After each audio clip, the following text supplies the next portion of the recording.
এজন্য ভাইরা আমার, আল্লাহ পাক রব্বুল আলামিন বলেন ইন্নাল্লাযীনা আমানু, যারা ঈমান আনবে। এখানে তো আমরা মুমিন, তো সবাই নামে মুমিন, কামে মুমিন কম। আল্লাহ পাক রব্বুল আলামিন মুমিনেরও কিছু গুণ দিয়ে দিয়েছেন। মুমিন কাকে বলা হয়? এই জন্য ইমানদার দাবি করলেই ইমানদার বলা চলে না। নামাজ পড়ে না, রোজা রাখে না, পর্দা করে না, মুমিন দাবি করে, আসলে মুমিন নয়, সে ভণ্ড। ইমানদারের জন্য আলামত তিনটা আছে, শর্ত। এক নম্বর ইমানদারের আলামত হবে তাসদীক বিল জিনান, অন্তর দিয়া বিশ্বাস করবে আল্লাহ এক, অন্তর দিয়া বিশ্বাস করবে আল্লাহ এক। তাসদীক বিল জিনান। দুই নম্বরে ইকরার বিল লিসান। একজন ইমানদারের তিনটা গুণ থাকবে, তিন গুণ সম্বলিত মানুষকে ইমানদার বলা হয়। এক নাম্বার তাসদীক বিল জিনান, অন্তর দিয়া বিশ্বাস করবে আল্লাহ কয়জন? ইহুদিরাও বিশ্বাস করে আল্লাহ আছে, নাসারাও বিশ্বাস করে আল্লাহ আছে, খ্রিস্টানরাও বিশ্বাস করে আল্লাহ আছে। তাদেরকে যদি প্রশ্ন করা হয় আসমান জমিন বানাইছে কে, তারা বলবে আল্লাহ বানাইছে। কিন্তু ঝামেলা কোন জায়গায়? তারা আল্লাহকেও মানে, আবার আল্লাহর সঙ্গে অন্যরাও শরীক করে নেয়। আল্লাহ আমার আল্লাহ পাক রব্বুল আলামিন বলেন ওয়ালা ইন সাআলতাহুম মান খালাকাস সামাওয়াতি ওয়াল আরদ, এই ইহুদি নাসারাদেরকে যদি প্রশ্ন করা হয় বলো তো আসমান আর জমিন কে সৃষ্টি করলো, তারা বলবে লা ইয়াকুলুনাল্লাহ, এরা এক বাক্যে জবাব দিয়া বলবে অবশ্যই অবশ্যই আল্লাহ বানাইছে। লা ইয়াকুলুনাল্লাহ, তারা আল্লাহর নাম নিবে, লামে তাকিদ নুনে তাকিদ দিয়া বলতেছে অবশ্যই অবশ্যই আল্লাহ এই আসমান জমিন বানাইছেন। আবার আল্লাহ পাক বলেন তাদেরকে যদি প্রশ্ন করা হয় তাদেরকে কে বানাইছে বলো, আল্লাহ বলেন ওয়ালা ইন সাআলতাহুম মান খালাকাহুম লা ইয়াকুলুনাল্লাহ, এই প্রশ্নের জবাবেও তারা বলবে আমাদেরকেও আল্লাহ বানাইছে। ইহুদিরা বিশ্বাস করে তাদেরকে আল্লাহ বানাইছে, নাসারাও বিশ্বাস করে তাদেরকে আল্লাহ বানাইছে। কিন্তু ঝামেলা কোন জায়গায়? তারা যখন অন্য জায়গায় যায় তখন অন্য কেউ মানে, কখনো মূর্তির পূজা করে, কখনো চন্দ্রের পূজা করে, সূর্যের পূজা করে, গাছের পূজা করে, আগুনের পূজা করে, যার কারণে তাদেরকে মুশরিক বলা হয়। যারা আল্লাহর সঙ্গে অন্য কেউ শরীক করে তারা মুশরিক, আর যারা আল্লাহর সঙ্গে কাউরে শরীক করে না তারা হলো ইমানদার।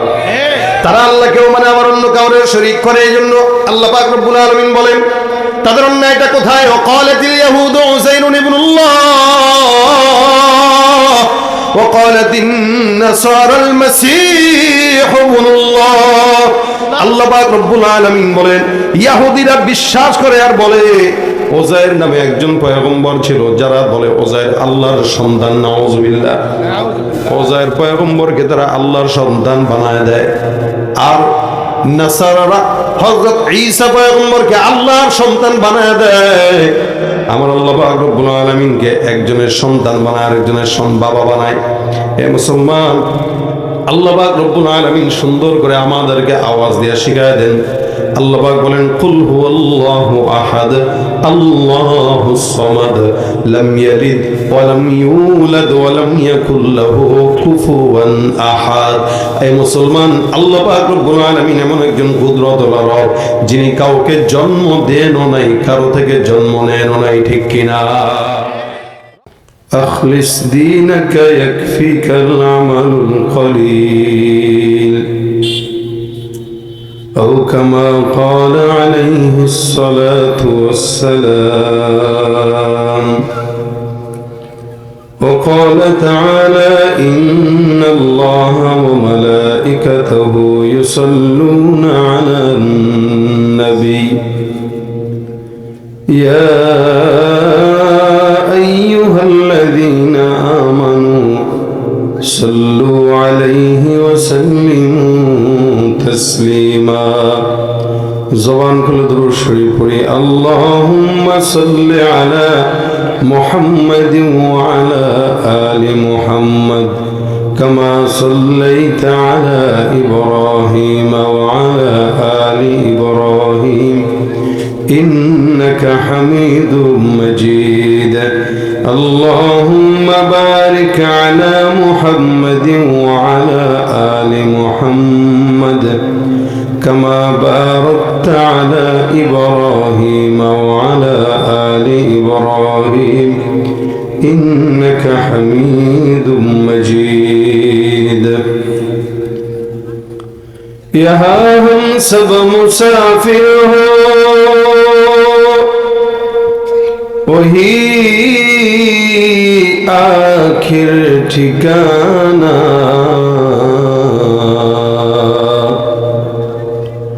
यहाँ हम सब मुसाफिर हो वही आखिर ठिकाना, कोई आगे रवाना है कोई पीछे रवाना, बलगल उला बिकमालिही कशफत दुजा बिजमालिही हसनत जमीउ खिसालिही सल्लु अलैहि व आलिही। तो आवाज देन, জবান খুলে সকলে একটু জিকির করে লা ইলাহা ইল্লাল্লাহ, লা ইলাহা লা ইলাহা ইল্লাল্লাহ, লা ইলাহা ইল্লাল্লাহ, লা ইলাহা ইল্লাল্লাহ, লা ইলাহা ইল্লাল্লাহ, লা ইলাহা ইল্লাল্লাহ, লা ইলাহা ইল্লাল্লাহ, লা ইলাহা ইল্লাল্লাহ, লা ইলাহা ইল্লাল্লাহ মুহাম্মাদুর রাসূলুল্লাহ সাল্লাল্লাহু আলাইহি ওয়াসাল্লাম। আলহামদুলিল্লাহ, বড় নারায়ণপুর শাহী জামে মসজিদের উদ্যোগে আয়োজিত চতুর্থ বার্ষিক ইসলামী মহাসম্মেলনের আজকের সম্মানিত দিন, প্রিয় ইসলাম প্রিয় ভাইরা, আল্লাহ পাক রব্বুল আলামিনের দরবারে অসংখ্য শুকর ও সুজুদ যে রব্বে কারীম আজকের দিনী মজমা আমাদের সকলকে একত্রিত হয়ে আসার বসার তৌফিক এনায়েত করেছেন। কালিমাতুশ শুকর আদায় করি, জবান খুলে সকলে বলি আলহামদুলিল্লাহ। আল্লাহ পাক তৌফিক এনায়েত করলে মুখতাসার সময় আপনাদের সামনে দু চারটা কথা বলবো। আল্লাহ পাক এই কথায় যা বলবো শুনবো ইখলাসের সাথে আমাকেও বলার তৌফিক দান করুক, আপনাদেরকেও আমলের নিয়তে শোনার তৌফিক দান করুক, আমিন।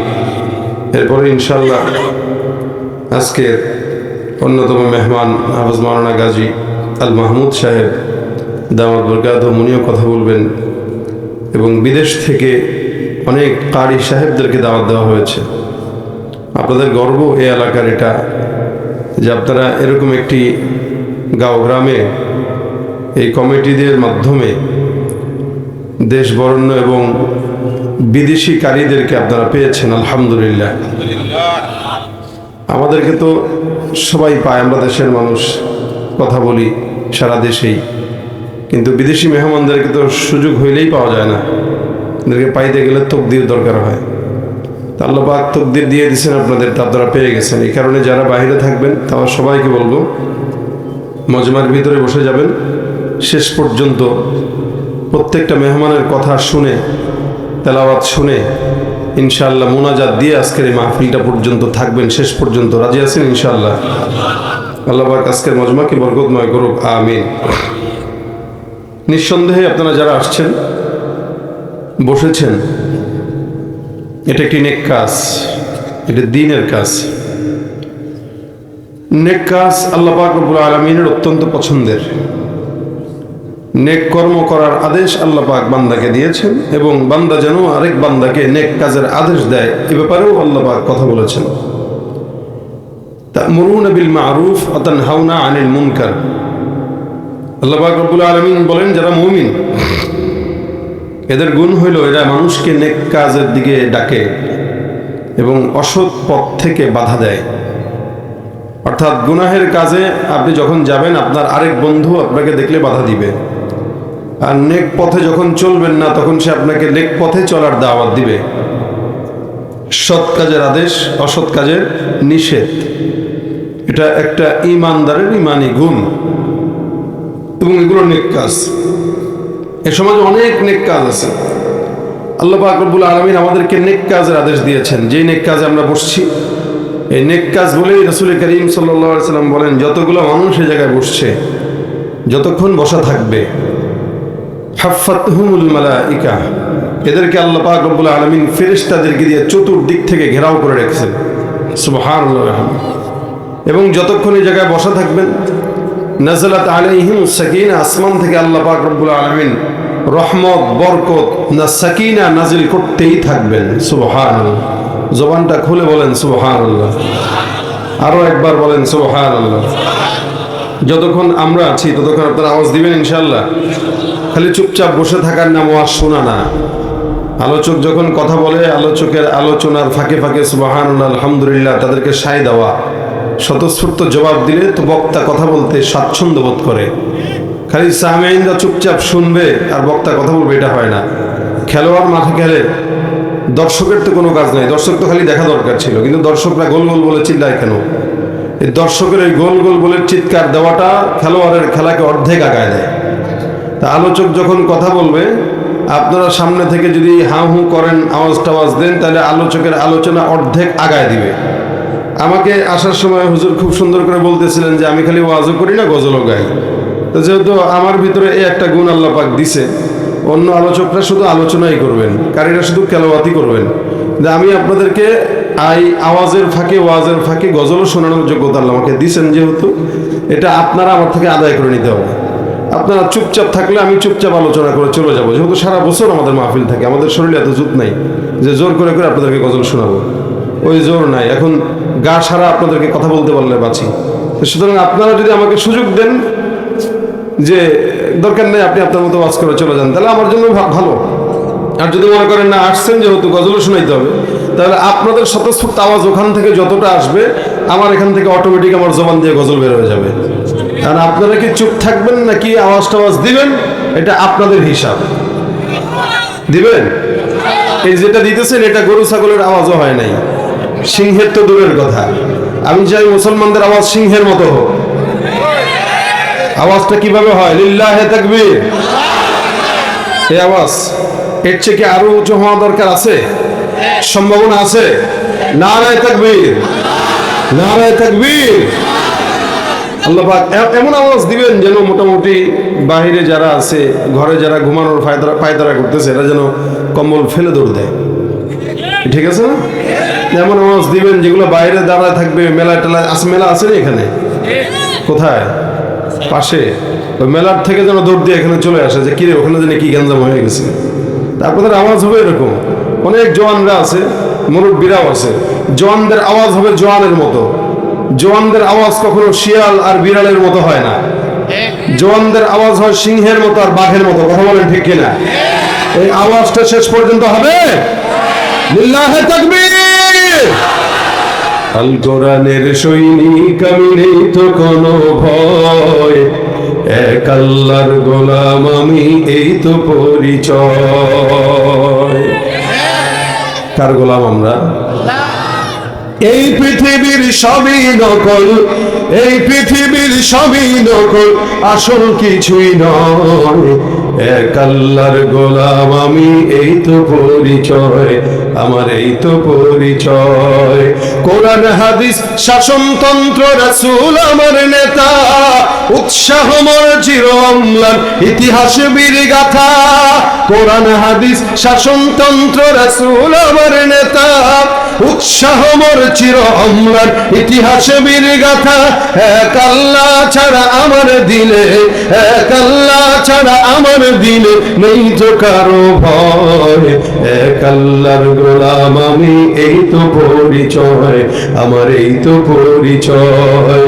আল কোরআনের সৈনিক আমি, নেই তো কোনো ভয়, এক আল্লাহর গোলাম আমি, এই তো পরিচয় আমার, এই তো পরিচয়। আওয়াজ দেয়া কার গোলাম? আল্লাহর গোলামি করার তৌফিক দান করে বলেন আমিন। ভাইরা আমার, যেই কাজটা আমরা করতেছি এটা নেক কাজ। কি কাজ এটা? নেক কাজ। সওয়াব আছে না নাই? কেউ যদি নেক কাজ করতে নাও পারে, শুধু নিয়ত করে, নিয়তের বদৌলতে আল্লাহ পাক তাকে সওয়াব লিখে দেন। নিয়তের বদৌলতে কি লেখেন? সওয়াব লেখেন। এটা নেক কাজের নিয়ত করবেন কিন্তু করতে পারেন নাই কোনো না কোনো মতে, কোনোভাবে, কিন্তু রাসূল বলেন কাতাবাল্লাহু লাহু হাসানাতান কামিলা, আল্লাহ পূর্ণ সওয়াব তার আমলনামায় লিখে দিয়ে দিবেন। ওই কাজটা করলে যে সওয়াব হইতো ওই সওয়াবটা আল্লাহ তার দান করবেন। এই জন্য নেক কাজ করতেও হয়, আবার নেক কাজের নিয়ত করতে হয়। আল্লাহ পাক বলেন যারা দুইটা কাজ করবে, আমি আল্লাহ পাক রব্বুল আলামিন এই সকল বান্দাদেরকে দুইটা কাজের বদৌলতে জান্নাতুল ফিরদাউস দান করব। সুবহানাল্লাহ, আওয়াজ দিয়ে বলেন সুবহানাল্লাহ। এই যে সুবহানাল্লাহ বললেন, একবার সুবহানাল্লাহ বলছেন তো জান্নাতে আল্লাহ পাক একটা ফলের গাছ লাগাই দিয়েছে। এখন যারা বলেছেন তাদের জান্নাতে আরেকটা গাছ লেগে গেছে। আবার বলেছেন তো আরেকটা গাছ লেগে গেছে। সুবহানাল্লাহ, কত বড় গাছ! নবী করিম সাল্লাল্লাহু আলাইহি সাল্লাম বলেন এই গাছের গোড়া এত মোটা, এত বড়, যে ব্যক্তি সুবহানাল্লাহ বলল আল্লাহ পাক তার সুবহানাল্লাহর বিনিময়ে যে গাছটা জান্নাতে দিলেন, একটা দ্রুতগামী ঘোড়া যদি মিনিমাম কমস কম 100 বছরও দৌড়ায় এই গাছের গোড়া শেষ করতে পারবে না। এই জন্য যতক্ষণ থাকবেন সুবহানাল্লাহ আলহামদুলিল্লাহ আওয়াজ দিবেন। তো আল্লাহ পাক রব্বুল আলামিন জান্নাত বানিয়েছেন, জাহান্নাম বানিয়েছেন। প্রত্যেকটা মানুষ জান্নাত চায়, আমরা যেমন চাই। একটা ইহুদিও চায়, নাসারাও চায়, খ্রিস্টানও চায়, হিন্দুরাও চায়। তারা জান্নাত চায় না, তারা স্বর্গ চায়। কি বলে তারা? স্বর্গ বলে, স্বর্গ। ওরা চায় স্বর্গ, আমরা চাই জান্নাত। তাদের স্বর্গ আর আমাদের জান্নাত এক না। তারা তাদের স্বর্গ নিয়ে থাকুক, আমরা আমাদের জান্নাত নিয়ে আসি। আল্লাহ পাক জান্নাতের কথাই কোরআনে বলেছেন। আর এই জান্নাতটা আল্লাহ পাক রব্বুল আলামিন মুত্তাকীদের জন্য তৈরি করেছেন। উইদ্দাত লিল মুত্তাকিন, এটা মুত্তাকীদের জন্য। মুত্তাকী কারা? যারা আল্লাহকে ভয় করে, আল্লাহর পথে চলে, দ্বীনের কথা বলে, তারা মুত্তাকী। এজন্য আল্লাহ বলেন ওয়াসারিউ ইলা মাগফিরাতিন মির রাব্বিকুম, আল্লাহ বলেন এই তোমরা আল্লাহর দয়ার, তোমাদের রবের দয়ার পিছনে ছোড়ো তোমরা। ওয়াজান্নাতিন আরদুহাস সামাওয়াতু ওয়াল আরদ, আল্লাহ বলেন শোনো, যেই আল্লাহর দয়ার পিছনে ছুটবা, ওই আল্লাহ পাকের দয়ার পিছনে ছুটলে আল্লাহ তোমাদেরকে এমন জান্নাত দিবেন, এবং এমন জান্নাতের পিছনে তোমরা ছুটবে যেই জান্নাতের প্রশস্ততা আসমান আর জমিনের সমতুল্য। জোরে বলেন সুবহানাল্লাহ। আসমান আর জমিনের সমতুল্য হচ্ছে একটা বান্দার জান্নাতের প্রশস্ততা। এই জন্য আল্লাহ বলেন যেই জান্নাতটা আমি আল্লাহ পাক রাখলাম উইদ্দাত লিল মুত্তাকিন, এটা আমি আল্লাহ পাক রব্বুল আলামিন মুত্তাকীদের জন্য নির্দিষ্ট করে দিলাম। সারা দুনিয়ার সমস্ত বান্দাদের জন্য আল্লাহ পাক রব্বুল আলামিন জান্নাত বানিয়েছেন। ইহুদি নাসারাদের জন্য জান্নাত বানিয়েছেন, তাদের জন্য জান্নাত নির্দিষ্ট রাখা আছে, কিন্তু তারা তাদের জান্নাত পায় না। কেন পায় না? বলে ঈমান না আনার কারণে পায় না। আবু জাহেলের জন্য একটা জান্নাত, আবু লাহাবের জন্য একটা জান্নাত বরাদ্দ, আবু তালেবের জন্য একটা জান্নাত বরাদ্দ ছিল। এমন করে করে আদম থেকে মুহাম্মদুর রাসূলুল্লাহ সাল্লাল্লাহু আলাইহি সাল্লাম পর্যন্ত যত উম্মত এসেছেন, আবার এই পর্যন্ত যত মানুষ দুনিয়ার জমিনে এসেছেন, প্রত্যেকটা মানুষের জন্য বরাদ্দকৃত জান্নাত আছে। কিন্তু সবাই তার জান্নাতটা আল্লাহ থেকে নিয়ে নিতে পারে না। গুনাহের কারণে, নফসের কারণে মানুষ জান্নাতি হয় না, জাহান্নামে যায়। আর অনেক অনেক বান্দা নফসকে পরাজিত করে, মুজাহাদা করে আল্লাহর জান্নাত তার থেকে আদায় করে নেয়। আমার আল্লাহ পাক রব্বুল আলামিন বান্দা বলেন দুইটা কাজ যদি করে, এক নাম্বার কোন ইমানদার বান্দা যদি মুমিন হয়ে যায়, কোন মানুষ যদি মুমিন হয়, বান্দা যদি দুইটা কাজ করে, আমি আল্লাহ পাক রব্বুল আলামিন ওই বান্দাকে আল্লাহর জান্নাত দান করব। তাও কোন জান্নাত? বলে যেই জান্নাতকে বলা হয় সর্বোচ্চ জান্নাত, জান্নাতুল ফিরদাউস। কাজ হবে কয়টা? দুইটা। কয়টা? এক নম্বর আল্লাহ পাক বলেন কোন ইমানদার বান্দা যদি জান্নাতুল ফিরদাউস চায়, ওই মানুষ যেন ঈমান নিয়ে আসে। ইন্নাল্লাযীনা আমানু, যারা ঈমানদার হয়ে যায়, যারা ঈমান আনে, যারা মুমিন হয়, ওয়া আমিলুস সালিহাত, আল্লাহ পাক রব্বুল আলামিন বলেন যারা মুমিন হয়ে যায় আর যারা নেক কর্ম করে, আমার আল্লাহ পাক রব্বুল আলামিন বলেন এই ঈমানদার আর নেক কাজ করনেওয়ালা বান্দারা, এদের ঈমান আর নেক কাজের কারণে আমি আল্লাহ তাদেরকে জান্নাতুল ফেরদাউস চিরস্থায়ীভাবে দান করে দেই। সুবহানাল্লাহ। জান্নাতুল ফিরদাউসটা কোন জান্নাত? যেই জান্নাতের ব্যাপারে নবী করিম সাল্লাল্লাহু আলাইহি সাল্লাম বলেছেন তোমরা আল্লাহর কাছে যখন জান্নাত চাও তখন জান্নাতুল ফিরদাউস চাও। অন্যান্য জান্নাত তো আছেই, তবে আল্লাহর কাছে জান্নাতুল ফিরদাউস চাইবা। জান্নাতুল ফিরদাউস নবীদের জান্নাত, জান্নাতুল ফিরদাউস আল্লাহওয়ালাদের জান্নাত, জান্নাতুল ফিরদাউস সাহাবায়ে কেরামদের জান্নাত। যেই জান্নাতে আদম থেকে মুহাম্মদুর রাসূলুল্লাহ পর্যন্ত সব নবীরা থাকবেন, যেই জান্নাতে আবু বকর থেকে সর্বশেষ সাহাবী পর্যন্ত সব সাহাবীরা থাকবেন, অর্থাৎ জান্নাতুল ফিরদাউস ভিআইপি জান্নাত। আর এই ভিআইপি জান্নাতে যারা থাকবে তারা জান্নাতেও বসে বসে সব নবী সাহাবী শহীদদেরকে দেখতে পাবে।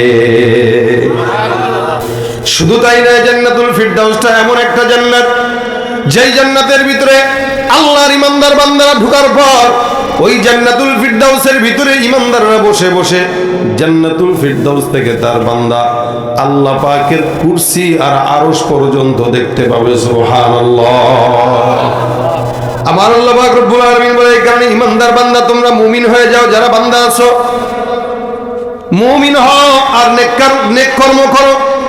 আলহামদুলিল্লাহ, আল্লাহ পাকের ফজল ও করমে আমরা তো সবাই ইমানদারের ঘরের সন্তান, আমরা নিজেরাও মুমিন। আমাদের জন্য অর্ধেক কাজ আগানো আছে। যদি আল্লাহ চাইতেন তাহলে আমাদেরকে অন্য ঘরে জন্ম দিতে পারতেন, ইহুদি নাসারার ঘরে জন্ম দিতে পারতেন। তাহলে ইমানদার হওয়ার জন্য ঘর ছাড়া লাগতো, পরিবারও ছাড়া লাগতো। কিন্তু মুসলমান আল্লাহ পাক আমাদেরকে দয়া করলেন, যার কারণে আমাদেরকে মুসলমানের ঘরে জন্ম দিয়েছেন। তবে এতে একটা ঝামেলাও আছে। মুসলমানের ঘরে জন্ম দিয়েছেন, বংশীয় সূত্রে মুসলমান হওয়ার কারণে আমাদের কাছে ইসলামের গুরুত্ব কম, নামাজের গুরুত্ব কম, পর্দার গুরুত্ব কম, শরীয়তের গুরুত্ব কম। যারা জন্মসূত্রে মুসলমান হয় নাই সাহাবা আজমাইন, তারা কষ্ট মুজাহাদা করে জান মাল ত্যাগ করে তারপরে মুসলমান হয়েছে। আর আমরা ফ্রি পাওয়ার কারণে আমাদের দাম নাই। সাহাবা একরামদের মতো ত্যাগ করার পরও যদি ইসলাম পাইতাম, জীবনের প্রত্যেকটা পদক্ষেপে ইসলামকেই ফলো করতাম, ঠিক কিনা? তারা জীবনের পরতে পরতে ইসলাম ছাড়া অন্য কোনো কিছু ভাবে নাই। আর আমরা ইসলাম পেয়ে গেছি, যার কারণে ইসলাম ভালো লাগে না, পশ্চিমা সংস্কৃতি ভালো লাগে। কথা বলেন ঠিক কিনা? এই জন্য যারাই ক্ষমতা পায় তারাই কেন যেন বিদেশি প্রভুদের অথবা পশ্চিমাদের সমস্ত সংস্কৃতি এদেশে চাপায় দেওয়ার জন্য চক্রান্ত করে। অথচ ইসলামের উপর অন্য কোনো ধর্ম আল্লাহর কাছে মনোনীত নয়। সবচাইতে মনোনীত ধর্ম ইসলাম। যারা ইসলামকে ভালো লাগে না, অন্য দেশের আদর্শ ভালো লাগে, ওরা মুসলমান দাবি করতে পারে কিন্তু হতে পারে না। তুমি নবীর উম্মত দাবি করো, সুন্নাহ মানো না, নবীর অপমানে তোমার হৃদয় কাঁদে না। তুমি নবীর উম্মত দাবি করো, সুন্নাহ মানো না, নবীর অপমানে তোমার হৃদয় কাঁদে না। তুমি বিজাতীয় সংস্কৃতিতে সপেছ পরাণ, তুমি বিজাতীয় সংস্কৃতিতে সপেছ পরাণ। তুমি কেমন মুসলমান, তুমি কেমন মুসলমান? নামাজের সাথে নাই পরিচয়, মানো না কোরআন। নামাজের সাথে নাই পরিচয়, মানো না কোরআন। তুমি কেমন মুসলমান, ঠিক কিনা? মুসলমান দাবি করলে নামাজ দরকার আছে না নাই? পর্দা লাগবে কি লাগবে না? সব লাগবে, কিন্তু মুসলমান হওয়ার পরও করে না। কারণ ইসলাম পেয়ে সে স্বাচ্ছন্দ্য বোধ হয় নাই, ইসলাম পেয়ে সে সন্তুষ্ট হয় নাই। কেমনে হবে? বাপ দাদা মুসলমান, যার কারণে সেও মুসলমান ফ্রি সার্ভিস পেয়ে গেছে। বর্তমান সময়ে অনেকে তো নিজেকে মুসলমান পরিচয় দিতে লজ্জা বোধ করে, ঠিক কিনা? কত বড় নাফরমান আল্লাহ, কত বড় একটা ইসলাম তাকে দিল, সে এটা বেশ খুশি না। এই জন্য ভাইরা আমার, আল্লাহ পাক রব্বুল আলামিন বলেন ইন্নাল্লাযীনা আমানু, যারা ঈমান আনবে এখানে তো আমরা মুমিন, তো সবাই নামে মুমিন, কামে মুমিন কম। আল্লাহ পাক রব্বুল আলামিন মুমিনেরও কিছু গুণ দিয়ে দিয়েছেন। মুমিন কাকে বলা হয়? এই জন্য ইমানদার দাবি করলেই ইমানদার বলা চলে না। নামাজ পড়ে না, রোজা রাখে না, পর্দা করে না, মুমিন দাবি করে, আসলে মুমিন নয়, সে ভণ্ড। ইমানদারের জন্য আলামত তিনটা আছে, শর্ত। এক নম্বর ইমানদারের আলামত হবে তাসদীক বিল জিনান, অন্তর দিয়া বিশ্বাস করবে আল্লাহ এক, অন্তর দিয়া বিশ্বাস করবে আল্লাহ এক। তাসদীক বিল জিনান। দুই নম্বরে ইকরার বিল লিসান। একজন ইমানদারের তিনটা গুণ থাকবে, তিন গুণ সম্বলিত মানুষকে ইমানদার বলা হয়। এক নাম্বার তাসদীক বিল জিনান, অন্তর দিয়া বিশ্বাস করবে আল্লাহ কয়জন? ইহুদিরাও বিশ্বাস করে আল্লাহ আছে, নাসারাও বিশ্বাস করে আল্লাহ আছে, খ্রিস্টানরাও বিশ্বাস করে আল্লাহ আছে। তাদেরকে যদি প্রশ্ন করা হয় আসমান জমিন বানাইছে কে, তারা বলবে আল্লাহ বানাইছে। কিন্তু ঝামেলা কোন জায়গায়? তারা আল্লাহকেও মানে, আবার আল্লাহর সঙ্গে অন্যরাও শরীক করে নেয়। আল্লাহ, আমার আল্লাহ পাক রব্বুল আলামিন বলেন, ওয়ালা ইন সাআলতাহুম মান খালাকাস সামাওয়াতি ওয়াল আরদ। এই ইহুদি নাসারাদেরকে যদি প্রশ্ন করা হয়, বলো তো আসমান আর জমিন কে সৃষ্টি করলো, তারা বলবে লা ইয়াকুলুনাল্লাহ। এরা এক বাক্যে জবাব দিয়া বলবে অবশ্যই অবশ্যই আল্লাহ বানাইছে। লা ইয়াকুলুনাল্লাহ, তারা আল্লাহর নাম নিবে, লামে তাকিদ নুনে তাকিদ দিয়া বলতেছে অবশ্যই অবশ্যই আল্লাহ এই আসমান জমিন বানাইছেন। আবার আল্লাহ পাক বলেন তাদেরকে যদি প্রশ্ন করা হয় তাদেরকে কে বানাইছে বলো, আল্লাহ বলেন ওয়ালা ইন সাআলতাহুম মান খালাকাহুম লা ইয়াকুলুনাল্লাহ। এই প্রশ্নের জবাবেও তারা বলবে আমাদেরকেও আল্লাহ বানাইছে।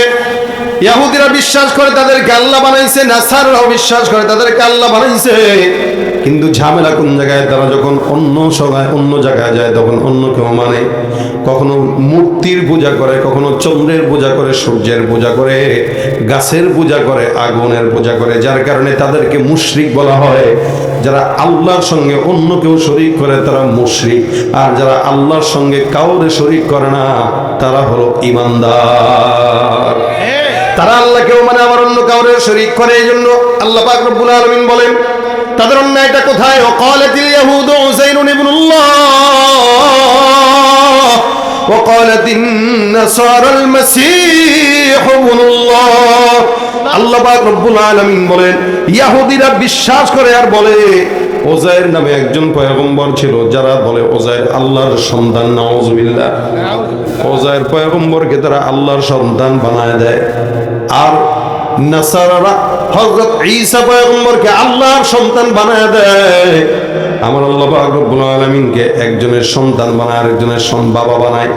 হে মুসলমান, আল্লাহ পাক রব্বুল আলামিন সুন্দর করে আমাদেরকে আওয়াজ দিয়ে শিখায় দেন।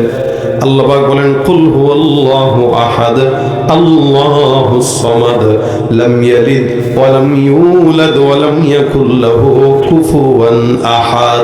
এই মুসলমান, আল্লাহ পাক রব্বুল আলামিন এমন একজন কুদরতওয়ালা রব যিনি কাউকে জন্ম দেনও নাই, কারো থেকে জন্ম নেনও নাই, ঠিক কিনা?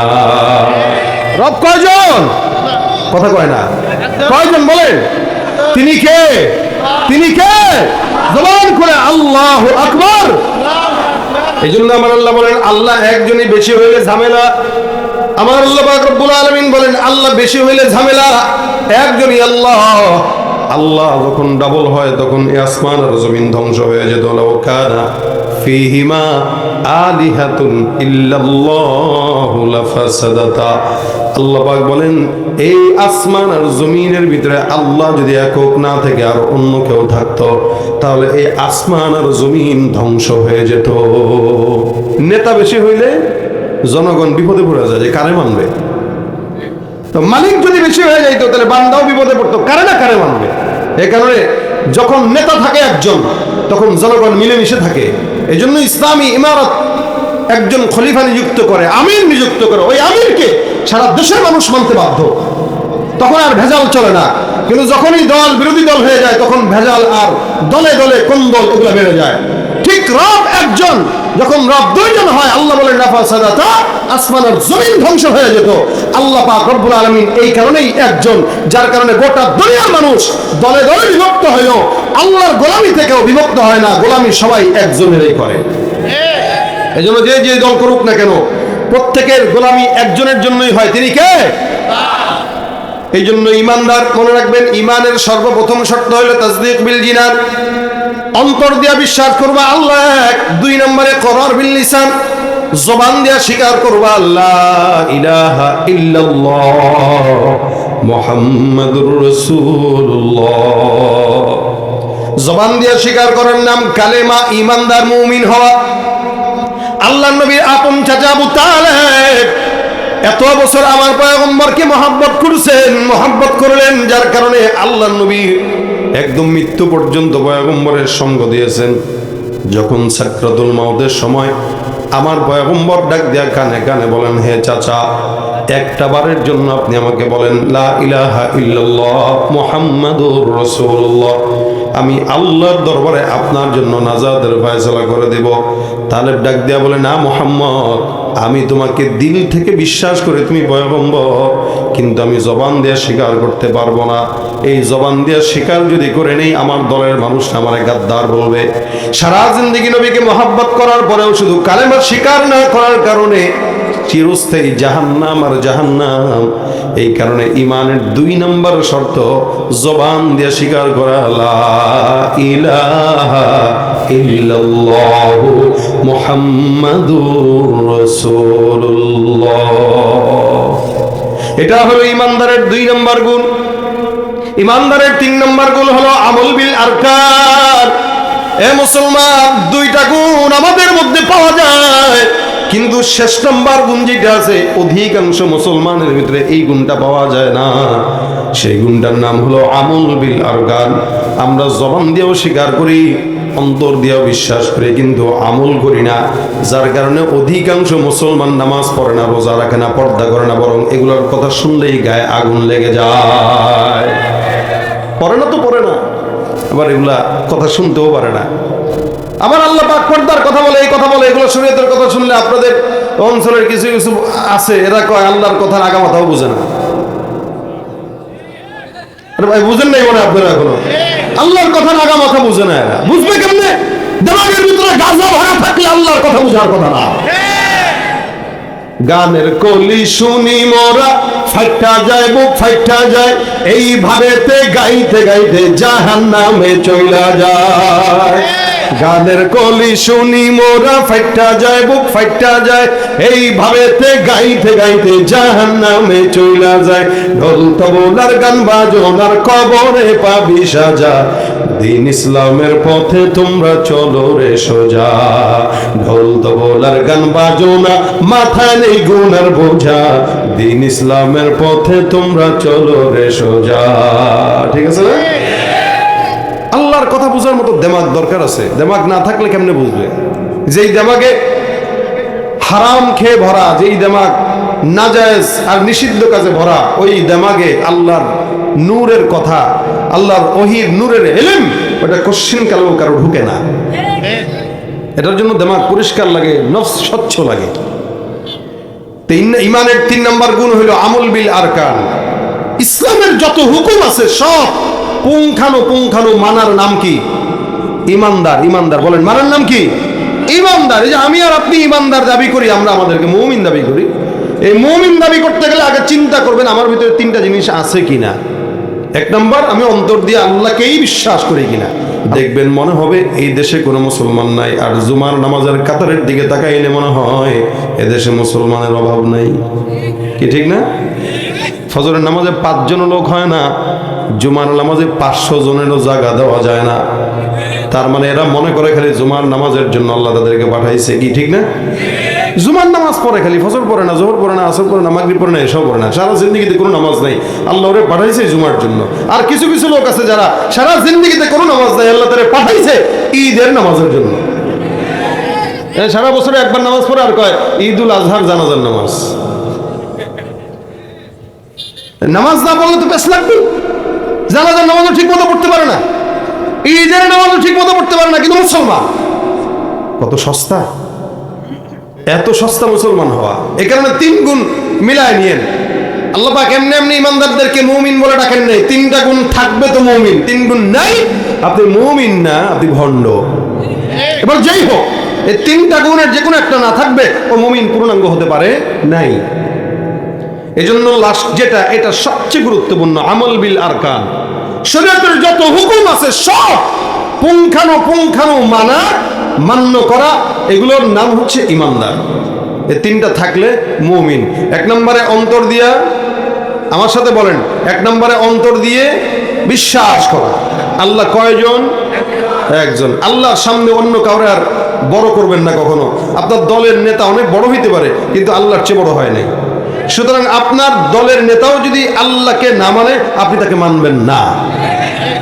সোজা কথা, এটাই হলো আল্লাহকে মানা। দুই নম্বর, আল্লাহ পাক রব্বুল আলামিনকে মানার পাশাপাশি স্বীকারোক্তি করা, লা ইলাহা ইল্লাল্লাহ। আর তিন নম্বর, এই যে মানলাম তো এখন সমস্ত কিছু আমলে পূর্ণ রূপ দেওয়া, এটা হলো মুমিনের আলামত। যারা এই তিন গুণ রাখে আল্লাহ তাদেরকে বলে ইন্নাল্লাযীনা আমানু, যারা ঈমানদার হয়, মুমিন হয়, ওয়া আমিলুস সলিহাত, আর যারা নেক কাজ করে। তাহলে এই তিন গুণ সম্বলিত মুমিন হলে আপনি তো অর্ধেক পথ আগাই গেলেন, বাকি অর্ধেক পথ আগাবেন নেক কাজের মাধ্যমে। আমাদের দেশে নেক কাজ কারা বলা হয় জানেন? কয় ভাই এই লোকটা অনেক বড় নেককার। বলে কেমনে? 5 ওয়াক্ত নামাজ পড়ে। এই 5 ওয়াক্ত নামাজ পড়ে যে সে কেমনে নেককার হয়? 5 ওয়াক্ত নামাজ যে পড়ে সে নেককার না। বুঝছেন কথাটা? আবার যে রোজা রাখে সে নেককার না, যে যাকাত দেয় সে নেককার না, যে হজ করে সে নেককার না। কেন বললাম? আপনি মনে করেন এলাকার একজনে বলতেছেন ভাই এ অনেক বড় কর্মঠ লোক। আচ্ছা কর্মঠ লোক কি করে? কয় সারাদিন অফিসে যায়, সকাল থেকে রাত পর্যন্ত কাজ করে, বা 8টা থেকে নিয়ে 4টা পর্যন্ত অফিসে একটানে কাজ করে। ভাই এটা কর্মঠের কি আছে? এটা তো তার কাজ, এটা তো চাকরি। এটা না করলে সে খাইতে পারবে? আপনি তারা কর্মঠ বলতে পারেন যে সকাল 8টা থেকে নিয়ে দুপুর 4টা পর্যন্ত, বিকেল 4টা পর্যন্ত কাজ করার পরেও আবার এসে এলাকায় রাত 10টা পর্যন্ত রিক্সা চালায়। এই যে আলাদাভাবে ওভারটাইম করে, ও হলো কর্মঠ। আর যে ওভারটাইম করে না, ওরে কর্মঠ বলা যায় না। ও নিজের চাকরি কাজ করছে, ও চাকরি আদায় করছে, যার যতটুকু দায় ততটুকু পালন করছে। আল্লাহ পাক মুমিন হিসেবে আমাদেরকে চাকরি দিয়েছেন। এটা তো নামাজ পড়া, এটা আমাদের চাকরি। নামাজ পড়া এটা আমাদের চাকরি, এটা করতেই হবে। এটা আমি যদি মুমিন দাবি করি, নামাজ আমাকে পড়তেই হবে। আমি যদি মুমিন দাবি করি, রোজা আমাকে রাখতেই হবে। ইসলামের মৌলিক ভিত্তি যেগুলো ফরজ বিধান, এগুলো তো আমার দায়িত্ব ভাই। এটা করলে কেমনে নেককার হয়? নেককার তো সে 5 ওয়াক্ত নামাজের পরে যে আবার 10 রাকাত নফল নামাজ পড়ে, সে তার নফলের কারণে নেককার। নেককার তো সে যে ফরজ বিধান সব যাকাত আদায়ের পরে ওয়াজ মাহফিল, মাদ্রাসা, মসজিদ, গরিব দুঃখী এতিম মিসকিনদেরকে আলাদাভাবে 10 লাখ টাকা দান করে, সে হলো দানবী। কিন্তু যে যাকাত আদায় করে সে দানবীর কেমনে হয়? এই যাকাত তো তার না, এটা তো গরিবের হক। তা গরিবের হক গরিবকে বুঝাই দিচ্ছে, সে দানবীর কেমনে হইল? কথা বুঝেন না আপনারা? এটা এই জন্য নেককার নামাজিদেরকে বলবেন না, নামাজিরা নেককার নয়। এটা তার কাজ, এটা আমার কাজ। এই নামাজ পড়ে আমি নেককার হইতে পারি নাই। নামাজ পড়ে আমি আল্লাহর দায়িত্ব আল্লাহকে কোনো মতো বুঝাই দিতে পারছি। তাও কতটুকু পারছি শিওর না, কিন্তু এর বাহিরে যতটুকু কাজ আছে, অনেক শাখা ইমানের। নবী বলেন ওয়া আদনাহা ইমাতাতুল আযা আনিত তারিক, রাস্তায় কাঁটা পড়ে আছে, এই কাঁটাটা সরায় দাও, এটাও তোমার ইমানের অন্যতম একটা শাখা। এটা যখন করতে পারবা তখন তুমি নেককার। নামাজ তো আমাদের দেশে অনেকেই পড়ে, নামাজ তো অনেকেই পড়ে, ঘুষ ছাড়তে পারে কয়জন? কি বলেন? নামাজ অনেকেই পড়ে না। এখন আপনি নামাজিরা যদি নেককার বলেন, আপনি যাই দেখবেন টেবিলের নিচ দিয়ে সরকারি চাকরি করে ঘুষের টাকা খায়, আছে না? আপনি দেখবেন সুদের টাকা খায়, আছে না? তাহলে এটাও নেককার বলেন আপনি? বলেন আপনি নেককার? কেমনে নেককার বলবেন তাকে? এই জন্য নেককার সে যে 5 ওয়াক্ত নামাজ কালাম পড়ার পরে ছোট ছোট নেক কাজ করে, এ হলো নেককার। তাকে নেক কাজ বলতে পারেন। নেক কাজের জন্য অনেক বড় বড় কিছু করা লাগে না, ছোট কিছু করলেই হয়ে যায়, অল্প কিছু, ওটাই বান্দার নেক কাজ এবং ওটাই নাজাতুল উসিলা হয়। হাদিস শরীফে পয়গম্বর বলেন, বহু আগের জামানার ঘটনা, একটা নেক কর্ম বান্দাকে কিভাবে জান্নাত দান করেন, এই ঘটনা শুনলেই বুঝবেন। আল্লাহর হাবিব সাল্লাল্লাহু আলাইহি সাল্লাম বলেন, একজন আল্লাহর বান্দা সারা জিন্দেগি গুনাহ করলো, ইবাদত বন্দেগী কোনোদিন করে নাই, কোনোদিন মসজিদের পাশেও ধারে যায় নাই, আল্লাহকেও ডাকে নাই। ওই বান্দাটা সারা জিন্দেগি গুনাহ করলো, মালিকরে ডাকলো না। হঠাৎ করে একদিন রাস্তা দিয়ে বের হলো, হাঁটতে হাঁটতে তাকায় দেখে একটা কুকুর পড়ে আছে। যেই কুকুরটা পানির পিপাসায় কাতরায়, আল্লাহর বান্দা মনে মনে চিন্তা করলো, আল্লাহ আমি আমার জিন্দেগিতে কোনোদিন কোনো গুনাহ নেকের কাজ করলাম না, এই কুকুরটা পানির পিপাসায় এই জায়গায় কাতরাইতেছে, আল্লাহ এই কুকুরটাকে এভাবে রেখে আমি হেঁটে হেঁটে যাব, কিভাবে হয়? এই কুকুরটাকে পানি পান করানোর জন্য আল্লাহর বান্দা দিশেহারা হয়ে গেল। বান্দাটা এবার কুয়া তালাশ করা শুরু করলো, কুয়া কোন জায়গায় পাওয়া যায়। কুয়া তালাশ করতে করতে করতে হঠাৎ করে তাকায় দেখে একটা কুয়া দেখা যায়। এই কূপের মধ্যে নামলো, নিজের মোজাটা খুললো, মোজা খোলার পরে ওই মোজা দিয়া পানি উঠায় নিজেও পান করলো, তারপরে এই কুকুরটাকে পানি পান করায় দিল।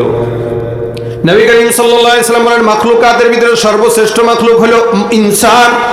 আল্লাহ পাক আপনাকে আমাকে ইনসান বানাইলেন, মাখলুকাত বানাইলেন সর্বশ্রেষ্ঠ, কিন্তু কুকুরকে নিকৃষ্ট বানাইলেন, যার কারণে কুকুর গায়ের ভিতরেও লাগলে নাপাক, কুকুরের লালাও যদি লাগে নাপাক। কুকুর এমন একটা প্রাণী এ মুসলমান, অথচ শ্রেষ্ঠ জীব ইনসান একটা নাপাক কুকুরকে পানি পান করায় দিল। আল্লাহ নবী সাল্লাল্লাহু আলাইহি ওয়াসাল্লাম বলেন, একটা মৃত প্রায় কুকুরকে পানি পান করানোর মাধ্যমে আমার আল্লাহ সারা জিন্দেগি গুনাহগার বান্দাকে এক বিনা হিসাবে জান্নাত দান করে দিয়েছে। নেক কাজ এটা, যেটা আপনি শুধুমাত্র আল্লাহর জন্য করবেন, কেউ দেখবে না। এই রাতের বেলা বের হইছেন, মনে করেন একটা লোক শীতের ভিতরে যুবথুবু হয়ে বসে হয়েছে, আপনি বাসার থেকে কম্বল একটা নিয়ে নিরিবিলি তার গায়ের ভিতরে পেঁচায় দিয়ে চলে গেছেন, কোনো ফটোও তোলেন নাই, ফেসবুকেও দেন নাই। আছে না এ যুগের ওমর সেবা করে, আর ফেসবুকে ছবি দিয়ে লেখে এ যুগের ওমর, রাত জেগে জেগে মানুষের সেবা করে। দেখায় দিলেন তো সেবা থাকলো কই? এজন্য আল্লাহ পাক রব্বুল আলামিন কিয়ামতের ময়দানে অনেক বান্দাকে ডাক দিবেন, অনেক আমার মতো বক্তাকে ডাক দিবেন, অনেক নামাজিকে ডাক দিবেন, অনেক আলেমকে ডাক দিবেন, অনেক দানবীরকে ডাক দিবেন, অনেক সমাজ সেবক নেতৃস্থানীয় নেতাকে ডাক দিবেন। বলবেন, যারাও দান দিছিলা কার জন্য? বলবে, আল্লাহ তোমার জন্য। মিথ্যুক, দাঁড়া। নামাজ পড়ছিলা কার জন্য? আল্লাহ তোমার জন্য। মিথ্যুক, দাঁড়াও। বয়ান করছিলা কার জন্য? আল্লাহ তোমার জন্য। মিথ্যুক, তুমিও দাঁড়াও। তুমি ইলম শিখছিলা কার জন্য? আল্লাহ তোমার জন্য। তুমিও মিথ্যুক, দাঁড়াও। তুমি মানুষের জনগণের সেবার নামে নেতামি করছিলা কার জন্য? ক্ষমতার জন্য, পাওয়ারের জন্য, না আল্লাহর জন্য? আল্লাহ তোমার জন্য। বেটা মিথ্যুক, দাঁড়াও। আল্লাহ রাসূল বলেন, ফায়ুসহাবু আলা ওয়াজহিহি হাত্তা উলকিয়া ফিন্নার। এগুলো সব বান্দাকে দেখানোর জন্য করছে, যার কারণে আল্লাহ বলবেন, দুনিয়াতে মানুষ তোমাকে দানবীর বলতো, তুমি তো ডাক শুনেই ফেলছো। দুনিয়াতে মানুষ তোমাকে নামাজি বলতো, তুমি তো নামাজি ডাক শুনেই ফেলছো। দুনিয়াতে তোমাকে অনেক বড় হুজুর বলতো, তুমি তো শুনেই ফেলছো। দুনিয়াতে তোমার নেতা বলতো, তুমি তো শুনেই ফেলছো। এখন কি করবে? এদের পাটা উপরের দিকে দাও, মাথাটা নিচের দিকে নামাও, ঝুলন্ত অবস্থায় ফিকা দিয়া তাদেরকে জাহান্নামে নিক্ষেপ করে দাও। এটা প্রত্যেকটা মানুষের কাজ হবে যারা রিয়া করে, ইবাদতের ভিতরে রিয়া করে। এই জন্য রাতের বেলা কেউ একজন বসে আছে, তার আমি সেদিন আমাদের গ্রামের বাড়ি গেলাম, মানে মাহফিল ছিল গত 2 দিন আগে। তো আমার গ্রামের মসজিদ আছে একটা, যে মসজিদটা আমরা এলাকার মানুষরা মিলে করছি। তো ওই মসজিদের সামনের জায়গা একটু নিচা, তো মসজিদের সামনের জায়গা একটু নিচা, এই জায়গাটা একটু মাটি দরকার। তো সকালবেলা হুট করে আমরা ফজরের সময় যেয়ে দেখি ওই নিচা যে জায়গাটা, এই জায়গাটায় এক ট্রাক মাটি কে যেন ফেলে চলে গেছে। এখন এটা কে ফেলছে অনেক দিন হয়ে গেছে, কেউ জানে না। পরে সংবাদ আসলো কোত্থেকে, এই সংবাদটাও উড়াল সংবাদ, যে কোনো এক আল্লাহর বান্দা মসজিদের জন্য এই মাটিটা দান করছে, কিন্তু কে করছে রাতের আধারে করে দিয়েছে, কেউ জানে না। তা আমি তখন চিন্তা করলাম, আল্লাহু আকবার, এই লোকটা তো পুরো জান্নাত কামায় নিয়ে গেছে। মানে রাতের আধারে ট্রাক দিয়ে খালি বলে দিছে মসজিদের সামনে একটু মাটি দরকার, তুমি ফেলে দিয়ে চলে আসবা। কেউ জিজ্ঞাসা করলে কিছু বলবা না, এটা মসজিদে জিজ্ঞেস করে এটা কে ফেলাইছে, বলবা মসজিদের জন্য ফেলানো হয়েছে। কে দিছে না দিছে এগুলো কিছু জিজ্ঞাসা করবা না। এটাকে বলে দান, যে ডান হাত দিবে তো বাম হাত জানবে না। এটা হলো নেক কাজ, যে নেক কাজটা শুধুমাত্র আল্লাহর জন্য হয়। নেক কর্ম তো শুধুমাত্র আল্লাহ বুঝবেন আর আমি বুঝবো। এই জন্য অনেক সময় নেক কাজ যদি কোনো বান্দা কোনো আল্লাহর জন্য শুরু করে, ওই নেক কাজের উসিলা দিয়া যদি আল্লাহর কাছে চাওয়া হয়, তা আল্লাহ বান্দার চাওয়া পূর্ণ করে দেয়। আমাদের ওস্তাদরা আমাদেরকে ছাত্র জামানায় বলতেন, নেক কাজ যদি কোনোদিন করো, রোজ নামচার সাথে নেক কাজটা লিখে নিও। আমরা ছাত্র জামানায় রোজ নামচা লিখতাম। এখনকার ছেলেপেলেরা জানে কিনা আমি জানি না, রোজ নামচা লিখতাম। মানে প্রতিদিনের কি হইল সকাল থেকে রাত পর্যন্ত, কি করলাম, কতটুকু করলাম, কি অন্যায় করলাম, কি ভালো কাজ করলাম, এগুলা লিখে হুজুরকে দেখাইতে হইতো। তো কখনো কখনো ইচ্ছা করে লিখতাম যে আজকে এই করছি, আন্দাজেই লিখতাম যেন হুজুর খুশি হয়। তো ওস্তাদটা বুঝতেন যে এটা হে চাপাবাজি করে লিখছে, কিন্তু কখনো কখনো বলতেন, আমি জানি তুই এটা করস না, এরপরে লেখছস, তবে হ্যাঁ লেখ, তার মানে তোর করার ইচ্ছা আছে, এক সময় করতে পারবি। এই রোজ নামটা আমরা লিখতাম, প্রতিদিন এতগুলা ভালো কাজ করছি, তো হুজুরা সাব্বাস দিতেন, মারহাবা দিতেন। তো এই যে নেক কাজ লেখা থাকতাম, তো হুজুরা বলতেন যে তাহলে এই নেক কাজটা যেটা লেখা আছে এটা যখন বড় হবা তখন দেখবা, দেখলে কি হবে, যে কাজটা তোমার মনে পড়বে যে এই কাজটা তো আমি আসলে করছিলাম, কখনো কোনো বিপদের ভিতরে পড়বা, মুসিবতে পড়বা, ওই কাজটাকে উসিলা বলে আল্লাহর কাছে চাবা, আল্লাহ পাক ওই কাজের উসিলায় দেখবা তোমার সমস্ত বিপদ দূর করে দিবেন। নেক কাজের উসিলায় বিপদ দূর হয়। নেক কাজ দামি জিনিস ভাই, এটা অনেক দামি জিনিস। নেক কাজ করবেন তো আল্লাহ পাক নেক কাজের উসিলায় আপনার বিপদ দূর করবে, নেক কাজের উসিলায় আপনার মনের আশা পূরণ করবে। এই জন্য আল্লাহ বলেন, যারা ইমানদার হয় আর নেক কাজ করে তাদের জন্য জান্নাতুল ফিরদাউস। নবী বলেন কাজটা এমন ভাবে করবা, কিভাবে করবা, কাকে দেখানোর জন্য করবা। হাদিসে আসছে আনতা আবুদাল্লাহ কান্নাকা তারা, এই নেক কর্ম ইবাদত যা কিছু আছে এমন ভাবে করবা যেন তোমার মাওলা তোমারে দেখে। আর যদি এমন ভাবে ইবাদত না করতে পারো, ভাবনাটা এমন রাখো যেন আসমানের মালিক তোমারে দেখতেছে, নয়তো তুমি তোমার মাওলারে দেখতেছো। হয়তো তুমি তোমার আল্লাহকে দেখবা, নয়তো তোমার আল্লাহ তোমাকে দেখতেছে, এই খেয়াল রাখো। আমরা তো আল্লাহকে দেখতে পারি না, আমাদের সেই অন্তর নাই, কলম নাই, কিচ্ছুই নাই, কিন্তু আল্লাহ তো আমাদেরকে দেখে নাকি? আল্লাহ তো দেখে। এক আল্লাহওয়ালা হাসান বসরি রাহমাতুল্লাহর কাছে ওনার এক খাদেম এসে ডাক দিয়ে বলতেছেন, হযরত গুনাহ তো করতে মন চায়, জিনা করতে মন চায়, অন্যায় করতে মন চায়, গুনার দিকে খালি মন ধাবিত হয়। গুনার দিকে মন ধাবিত হয়, করো, সমস্যা কি? ভয় তো লাগে। কয় এমন 3 জায়গায় যায় গুনাহ করবা, যে জায়গায় যায় গুনাহ জায়েজ হবে ওখানে করো। হুজুর কোন জায়গা আছে যে এই 3 জায়গায় গেলে গুনাহ জায়েজ? তো বলতেছে এমন প্রথম জায়গা যেখানে গুনাহ করলে দুনিয়ার সবাই দেখলেও আল্লাহ দেখবে না। আছে এরকম জায়গা? আসমান আর জমিনের নিচে, জমিনের উপরে আছে? কোথায় পাবেন এমন জায়গা বলেন? এমন জায়গায় যায় গুনাহ করো যেখানে তোমার মালিক তোমাকে দেখবে না। 2 নম্বর, এমন জায়গায় যায় গুনাহ করো যেখানে আল্লাহ পাক রব্বুল আলামিনের কোনো ফেরেশতা তোমার আমলনামা লিখতে পারবে না, যেতে পারবে না। 3 নম্বর, এমন জায়গায় যায় গুনাহ করো যেখানে আজরাইল তোমার জান কবজ করতে যেতে পারবে না। হযরত এরকম তো কোনো জায়গা নাই। তাহলে গুনাহ বাদ দাও, গুনাহ বাদ দাও। এই জন্য ভাইরা আমার, নেক কাজ করতে না পারলেও গুনাহটা অন্তত বাদ দিতে পারবো নাকি? আমরা নেক কাজ করতে পারি কম, কিন্তু গুনাহ করতে পারি অনেক। প্রতিদিনের গুনাহ আমাদের হিসাব নাই, কিন্তু নেক কাজ হাতে গুনে খুঁজাও পাবো না যে কয়টা করতে পারছি। এ কারণে বুজুর্গ তাকে বলে না যে নেক কাজ করে, বরং বুজুর্গ সে যে গুনাহ থেকে বাঁচে। যে যত নিজেকে গুনাহ থেকে বাঁচায় রাখে সে আল্লাহর কাছে তত দামি এবং আল্লাহ পাকের তত নিকটবর্তী হয়। যে নিজেকে ইত্তাকিল মাহারিমা তাকুন আ'বাদান নাস, রাসূল বলেন তুমি হারামকে ভয় পাও, হারাম থেকে বেঁচে থাকো, গুনাহ থেকে বেঁচে থাকো, তাহলে আল্লাহর কাছে সবচেয়ে ইবাদত গুজারওয়ালা হয়ে তুমি পেশ হবা। সুবহানাল্লাহ। এনে নেক কাজ করার কথা বলেন না যে বেশি নেক কাজ করো তাহলে আল্লাহর কাছে পছন্দের হবে, এটা বলেন নাই। বরং যে এটা বলছেন যে তুমি গুনাহ থেকে বাঁচো, তাহলে আল্লাহর কাছে পছন্দের হতে পারবে।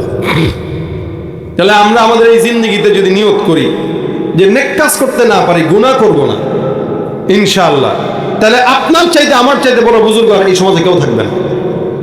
হয়তো আমি দান করতে পারতেছি না, হয়তো আমি বিশাল সদকা দিতে পারতেছি না, হয়তো আমি ওই করতে পারতেছি না, সেই করতে পারতেছি না, কিন্তু গুনাহ না করে তো থাকতে পারবো।